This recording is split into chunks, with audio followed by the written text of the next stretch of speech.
ఆమోస గ్రంథము 6వ అధ్యాయము. సీయోనులో నిర్విచారముగానున్న వారికి శ్రమ. షోమ్రోను పర్వతముల మీద నిశ్చింతగా నివసించు వారికి శ్రమ. ఇశ్రాయేలు వారికి విచారణకర్తలై జనములలో ముఖ్య జనమునకు పెద్దలైన వారికి శ్రమ. కల్నేకు పోయి విచారించుడి. అక్కడ నుండి హమాతు మహాపురమునకు పోవుడి. ఫిలిస్తీల పట్టణమైన గాతునకు పోవుడి. అవి ఈ రాజ్యముల కంటే గొప్పవి గదా. వాటి సరిహద్దులు మీ సరిహద్దుల కంటే విశాలమైనవి గదా.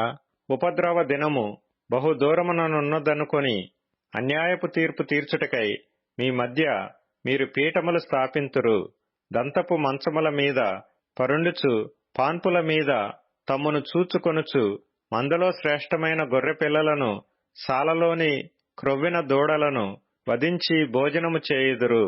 స్వరమండలముతో కలిసి పిచ్చిపాటలు పాడుచు దావీదు వల్లెనే వాయించు వాద్యములను కల్పించుకొందురు. పాత్రలలో ద్రాక్షారసము పోసి పానము చేయుచు పరిమళ తైలము పూసికొనుచుందురు గాని యోసేపు సంతతి వారికి కలిగిన ఉపద్రవమును గురించి చింతపడరు.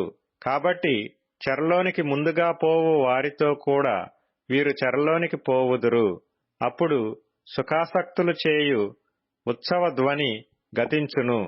యాకోబు సంతతి వారికున్న గర్వము నాకసహ్యము. వారి నగరులకు నేను విరోధినైతిని గనుక వారి పట్టణములను వాటిలోని సమస్తమును శత్రువుల వశము చేసెదనని ప్రభువైన యెహోవా తన తోడని ప్రమాణము చేసెను.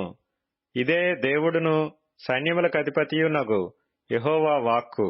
ఒక కుటుంబమందు 10 మంది మనుష్యులుండినను వారు చత్తురు.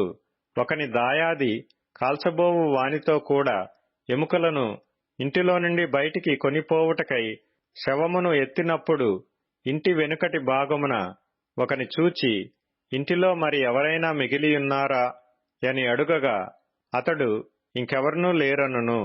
అంతట దాయాది ఇట్లనును, నీవిక నేమియూ పలుకక ఊరకుండుము. యెహోవా నామము స్మరించకూడదు. ఏలయనగా గొప్ప కుటుంబములు పాడగుననియు చిన్న కుటుంబములు చీలిపోవుననియు యెహోవా ఆజ్ఞ ఇచ్చియున్నాడు.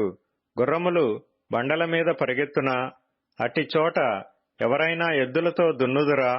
అయినను మా శక్తి చేతనే బలము తెచ్చుకొందుమని చెప్పుకొను మీరు, వ్యర్థమైన దానిని బట్టి సంతోషించు మీరు, న్యాయమును ఘోరమైన అన్యాయముగాను నీతి ఫలమును ఘోర దుర్మార్గముగాను మార్చితిరి. ఇందుకు దేవుడును సైన్యములకధిపతియునగు యెహోవా సెలవిచ్చినదేమనగా, ఇశ్రాయేలీయులారా, నేను మీ మీదికి ఒక జనమును రప్పింతును. వారు హమాతునకు పోవు మార్గము మొదలుకొని అరణ్యపు నది వరకు మిమ్మును బాధింతురు.